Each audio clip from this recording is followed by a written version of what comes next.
Bon, amortisseur changé, nettoyage en cours. Et toujours la petite ID5, mais ça sera l'objet d'une autre vidéo. Parce que là elle est crado avec le sable, etc. Et là si quand même, parce que la nature est quand même... Bon, je vous rappelle, on est en Corse, on n'est pas en Normandie. Donc c'est normal que ça soit très sec. Voilà. Il fait super beau aujourd'hui. C'est tellement sec que c'est très joli. Les asphodèles sont des fleurs très corses. Et bon, on peut faire le petit potager, les petits botanistes. Mais on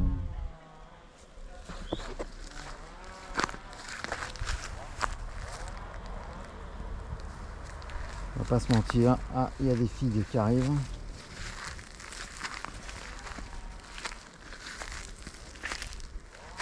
Et la nature est quand même bien agréable. On avait beaucoup coupé et puis voilà.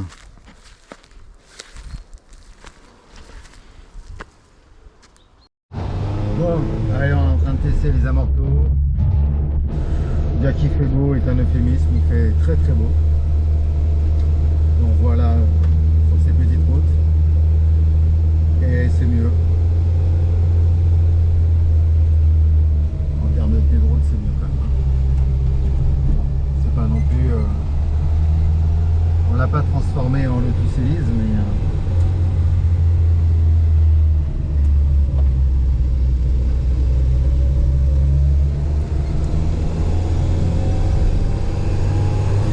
là on est en bord de mer.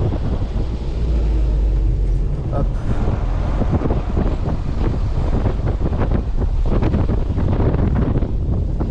C'est vraiment sympa parce qu'on est en bord de mer et c'est quand même...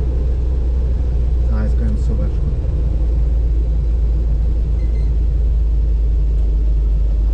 Une petite route très agréable. Puis là après on va aller faire un tour sur la plage et puis on va aller tester l'air prise avant de mettre le kit 45. On va se faire quelques petites mesures pour voir si ça change quelque chose après.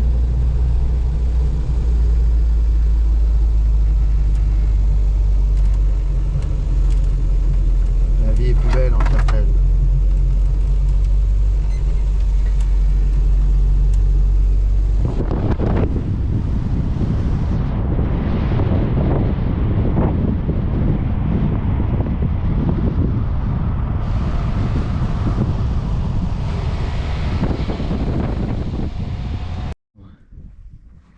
Bon, allez, on poursuit la balade de test. Plage de Pianote. Quelques maisons là-bas. Voilà. L'eau. Les pieds sans bricolage. Il y a des poissons, non ?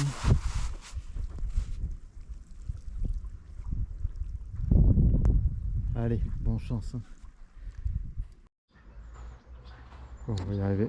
On revient sur les 2 tonnes, donc il est en train de charger toujours. Alors je sais pas si on peut mettre une rallonge standard pour charger une voiture. Il faut que je regarde parce que ici je peux le brancher au courant là. Bon déjà, bon, indépendamment que je me retrouve avec une bagnole rouge et un fil jaune au bout de ma terrasse, ça me fait un peu rire. Mais bon, au-delà de ça, ça fait quasiment une journée et demie qu'elle charge. Esthétiquement, alors ça en impose. Hein. Je sais pas si les enfants aiment bien.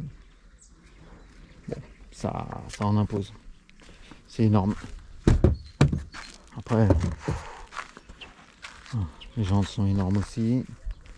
19 pouces, 255/50 R19. Alors c'est marrant, ça paraît même plus gros. Il y a des capteurs partout, mais j'ai même pas assez de recul pour là. Je sais pas si vous visualisez, si on visualise vraiment la taille. Un 4L à côté, au-delà de faire 3 fois moins lourd. En plus, alors c'est le soir, la dernière fois, il y a eu... hop. Si on ferme, on a les petits signaux lumineux. Et si on ouvre, hop. Et là, on peut ouvrir le coffre. Je sais pas s'il va s'ouvrir tout seul. Waouh. Si. On peut voir le coffre avec la clé.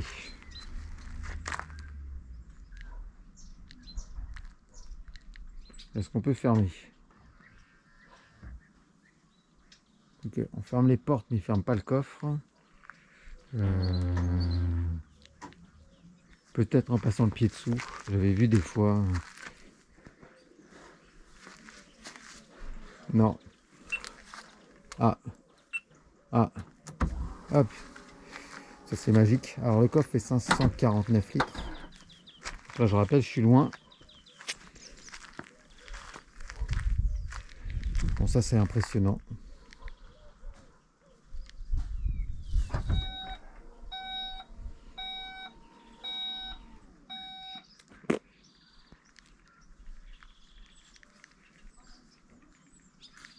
J'essaye, hein. Je suis désolé. Non. Bon, il fait 549 litres. Alors pour le coup, il est énorme, j'avoue. Plus des petites astuces comme ça en dessous. Ok. Je vous pose. Hop. Et on dirait qu'il y a une trappe à ski. Ouais, si. Non, là, il est lisse par contre. Complètement lisse. On est bien. La trappe à ski. Est-ce que ça suit? Ouais. Bam. Trappe à ski. Ce qui nous permet d'avoir une vision un peu différente. Et puis là, je suppose qu'on doit pouvoir rabattre les sièges. Ah. Ça aussi, marrant parce que quand c'est pas sa voiture. Oui, donc c'est pas vraiment des poignées en fait, c'est une ouverture électrique. C'est assez marrant. Alors écoutez, je me suis pas mis à l'extérieur encore, à l'intérieur. Mais par contre, j'ai l'impression que dans le coffre, si on rabat complètement, on a quelque chose qui doit être très très grand. Ouais, je confirme. Un Volkswagen c'est toujours, mais c'est vraiment du plastique. Je fais comme les amoureux de Volkswagen, plastique. Ça c'est doux. Donc la trappe à ski est sympa. Et oui, effectivement, ça je suppose que ça s'en va aussi. Et quand on a enlevé ça, alors, ouais, alors là c'est une fourgonnette. Là je dois avouer, c'est une fourgonnette. Je pense qu'on peut rentrer 4 frigos. Bon, on déconne, mais non, vraiment très grand. Par contre, ça fait pas un plancher plat. Mais c'est immense. Bon, on remet le truc. Pour fermer, encore une fois, très simple, on appuie là. Ensuite, on remet les sièges bien et puis on va tester. Hein. Alors la place est... oui, non, je dois avouer que la place est royale au bas. Royal au bas. Non, royal au bas. Et on a un toit ouvrant panoramique. Ah ouais, il doit y avoir un store électrique. Non, le toit ouvrant est énorme. Il y a une trappe à ski ici. Et là, on a un accoudoir avec ça. Donc double effet. Et là, on peut voir la trappe à ski aussi. Ouais, bon, la place est royale. Je peux passer d'un côté à l'autre quasiment sans aucun effort. Non, ça... ouais. Non, oui, ça respire.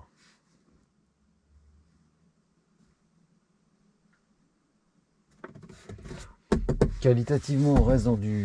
non. Enfin, c'est marrant parce que ça respire la qualité. Alors, les sièges sont très beaux, j'avoue. J'avoue.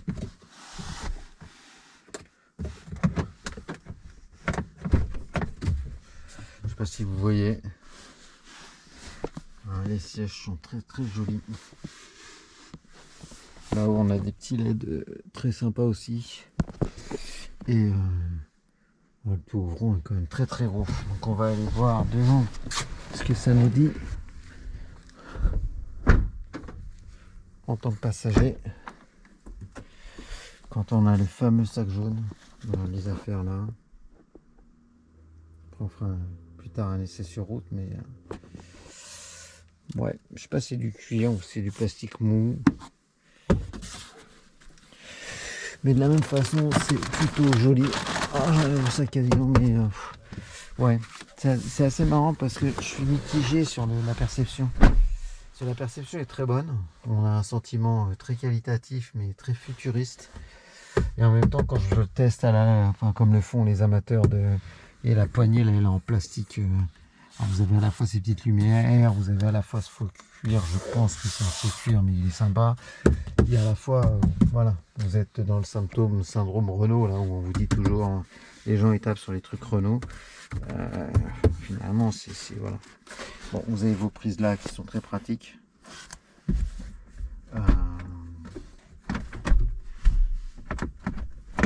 Les portes sont très lourdes, aussi à manipuler. Pas un point oublié. Donc je vois 4 prises, je sais pas, c'est des USB 3 là. On a 3 portées et puis je pensais avoir pour donc il n'y a pas de Start Engine, donc là on est 84%. C'est ça en fait, ça en finit plus de charger. J'ai l'impression que ça charge pas. Et puis j'avais vu qu'il y avait un endroit aussi a priori pour le toit, je sais pas si front, rear. Alors, j'ai l'impression que la clim sur cette voiture fonctionne pas. Alors, si quelqu'un peut me le dire, c'est peut-être mode. J'ai mis sport. Là, il y a éco, mais vous allez me dire sur mes sports on consomme plus. Mais donc là, j'ai siège chauffant.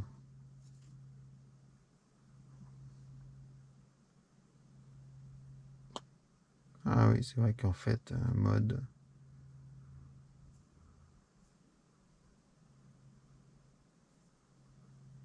Sport, c'est le max. Ah oui, il peut changer. Ok. On pourrait se dire qu'il y a l'assistant d'éclairage, différentes choses qui varient. Ah, il y a des boutons là, vous voyez, comme quoi.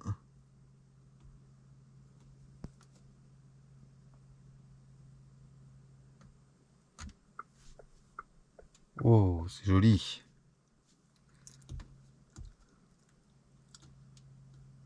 Menu sans enlever le câble, on peut pas l'avoir. Mode, on peut difficilement l'avoir. Livre de bord numérique annulé. Connexion internet indisponible. Batterie car inactivée. Peut-être que j'essaie avec la mienne de voiture. On verra sur le test sur route. Toujours est-il qu'il y avait un endroit où... Ok. Une nouvelle matinée. Alors les propriétaires de voitures électriques, n'y voyez pas une attaque. C'est pas personnel. C'est ni lié à la voiture elle-même. Je pense que ça peut être une bonne solution, mais plus au système de location. Quand on loue une voiture et qu'on impose une électrique aux gens, c'est bien.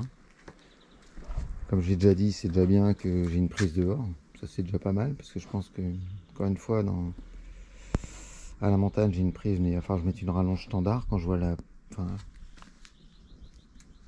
taille du câble, je pense que foutre une rallonge standard pour charger une voiture aussi grosse, j'ai une chance sur deux de faire cramer le truc. Donc c'est moyen. Je me disais qu'elle était pleine, parce que le bidou vert, presque 2 jours. Alors vous allez me dire, oui, mais on ne charge pas une voiture électrique sur une prise de standard. Bah, désolé, hein, j'ai pas de borne chez moi. Enfin, ayant une 4L, bah, en fait, une borne électrique me sert strictement à rien. Donc on me file une voiture électrique, donc forcément je dois la recharger sur une prise standard. Donc voilà, il faut 2 jours pour recharger, alors qu'elle était même pas vide. On me dit idem. La borne de recharge rapide est à Porto-Vec, c'est-à-dire à peu près à 40 km d'ici. J'ai rien à faire à Porto-Vec en fait. Alors oui, on me dit bah, il faut y aller, il y en a pour 2 heures au lieu de 24 heures, mais en fait qu'est-ce que je vais aller faire pendant 2 heures à Porto-Vec? J'ai pas envie d'y aller. Donc de fait, bah, je loue une voiture et je roule avec la 4L. Alors bon, c'est pas spécialement plus dérangeant pour moi que ça, mais voilà, donc les 177 chevaux. Et ouais, je trouve ça bizarre d'imposer aux gens ça. C'est-à-dire qu'en fait, débrouillez-vous quoi. Débrouillez-vous pour recharger comme vous pouvez, on s'en fout. En fait, c'est votre problème, pas le nôtre. Johnny Scooter là-bas, on se croirait. Donc ouais, donc j'espère qu'elle est pleine. Et encore. Ah bah voilà.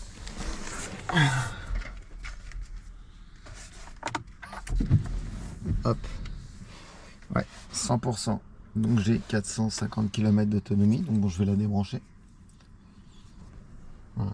Recharge par heure 0. Recharge optimale recommandée 80 max. Ben ouais, sauf que quand on sait pas quand on va pouvoir recharger, pas recharger, certainement qu'idéalement 80% c'est très bien. Mais moi je préfère guérir que 450 bornes, je sais même pas, pour monter au village j'en ai 100. À mon avis sur les 450 je vais arriver, il restera 300, donc on fera le test.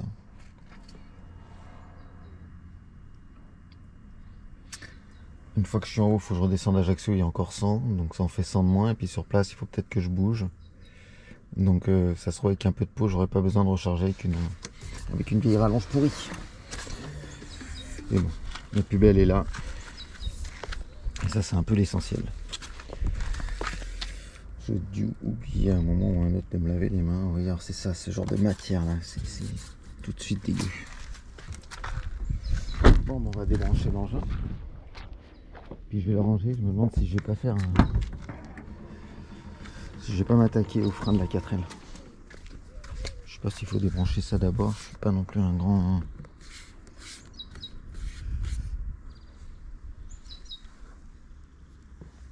Tiens fort.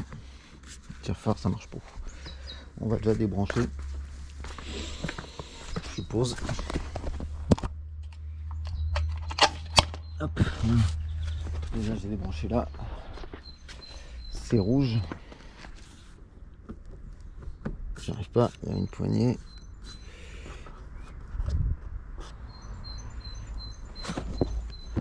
Certainement un bouton. Celui-là. Toujours pas.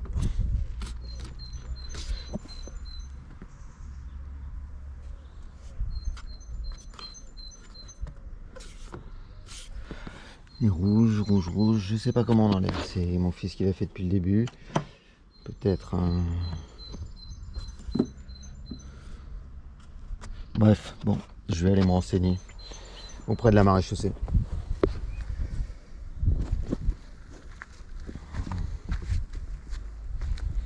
Je prends du recul. Hop. Joli. Énorme. 2 tonnes 2. Et c'est une pro. Non, parce que ça, on dirait du plastique. Et en fait, elles sont complètement en alu. Mais on dirait vraiment du plastique en fait. Bon, dans les suites de la balade en Corse, on va faire du poney, du cheval. C'est la première fois de ma vie où je vais faire du cheval, mais on y va quand même. Voilà, on est tranquillement derrière un camion. On se dit que le camion nous bouche, mais en fait non, c'est le C15 qui bouche. Non, c'est l'Audi qui bouche le C15. Vallée de l'Ortole. Non, il y a autre chose devant l'Audi encore. Ah, j'ai cru voir un camping-car. La vie est belle en 4L, mais en ID5, alors là... Bon, on va aller faire du poney par là. Je pense que je vais prendre Petit Tonnerre. Ou Yakari. Je sais pas. Tu prends quoi toi? Hein? Ouais, il y en a qui s'en foutent en fait. Ouais. Ah ben voilà. Bon, je vais doubler tout ça. J'ai eu un nom réprobateur. Oh là là là là. Je sais même pas comment vous faites pour pas avoir chaud. Ouais, c'est comme une séance de... Elle a fait la voiture.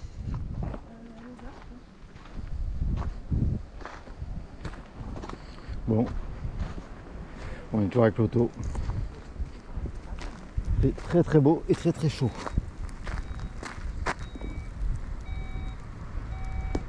C'est très chouette.